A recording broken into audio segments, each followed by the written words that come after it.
The system is like devouring my soul. I wanted to upload a video, and I don't know if I can because my fingers are sore because I've been pushing myself physically, because I had to. I'll do what's happening. Hello, peoples. I am Michelle. This is my hospital beta Vita, and you're watching One Spoon Left with Rubber Wills NYC. I'm here with my bear, Ferris Bear. He's here for moral support because shit has been stressful. Also, there's a tissue box in the shot. What tissue box? I don't see a tissue box. So if you follow the show, you know that once I got out of the nursing home, I applied for Medicaid because I am mostly bedbound and thus need home health aides. There's two kinds of Medicaid services one can get if you need home health aides, right? There's traditional, where you do not choose the people you hire. You basically get assigned an agency, from what I understand, and then you just send people who are available. And then there's the other one that I am going with, which is CDPAP. What the fuck does that stand for? Don't remember. I just know that it's the option where you, the consumer, get to choose the people you want to hire to be in your home health aides. It is a long-ass, complicated process, and I'll discuss that further, and the shadiness of it, but why it's also really necessary, again, in a future article. So, one reason I did that is because I wanted to hire my own people. I've had very ableist experiences with traditional services because, you know, you have able-bodied people who are not aware or don't even know the word ableism, and then they hire people who are not aware and don't even know the word ableism, and then you just experience ableism in your own home, and it is complicated because then you're also reliant on people to help you, so you get to say you're fired because you need them, and then maybe people aren't available. So, CDPAP. Okay, good. Glad we're all on the same page. But also, I chose CDPAP because maybe like a couple weeks after I got nursing home, I met a person named Lizzie. I thoroughly enjoy her. First of all, she's also disabled. But also, me and her just work very well together. She's also an artist. We have that in common. And then also, she's been really, really proactive and helping me to create cognitive exercises. So I have a balance of, or attempt to have a balance of cognitive stimulation. So one thing you have to do with CDPAP is you have to pick a home health agency, and then the people that you hire have to register with this agency.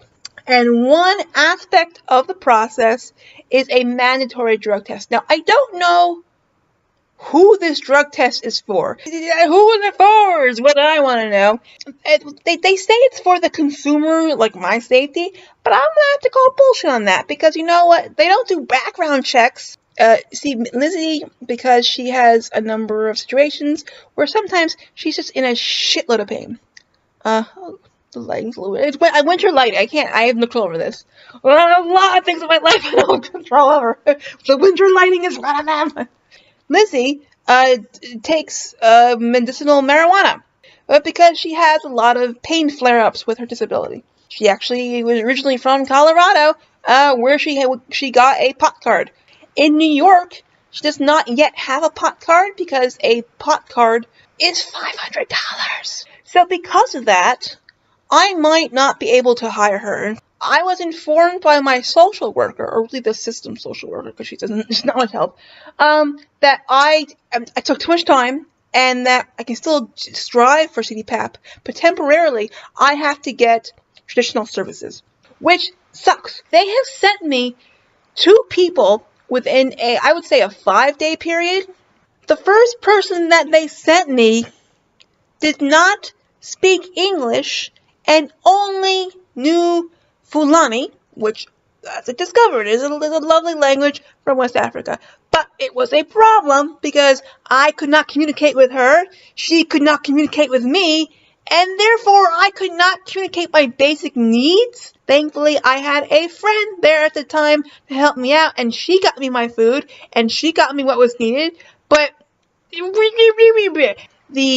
third person that they sent me, which is a weekend person, kinda can sort of understand English verbally, but not much. She does not understand written English because I typed out yesterday. This is why partially I am exhausted, because I typed out a 3-page instruction manual. This is what you should do during the day, only to find out she cannot read or understand written English. And that, I would say, I guess, thankfully, she speaks French, and I say thankfully, opposed to Fulani, because Fulani is not an option on Google Translate, but French is an option, because yes, the only way I can really communicate my needs to her is that if I am able to type on Google Translate, and then press the speaker, that's like the audio function, so she can hear what I need to have done.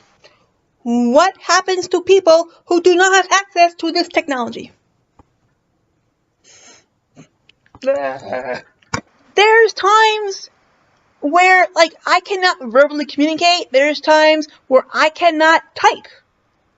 So how the fuck am I going to communicate my needs and get my basic needs met?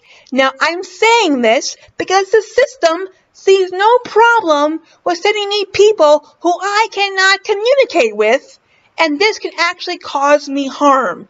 But God forbid I hire someone who medicinally smokes marijuana. Whoa, that's dangerous.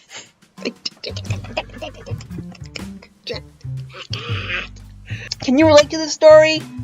Leave your comments in the comment section, because that's where they belong. That's it. Thanks for watching this video. Be good to yourselves. Have solidarity for each other.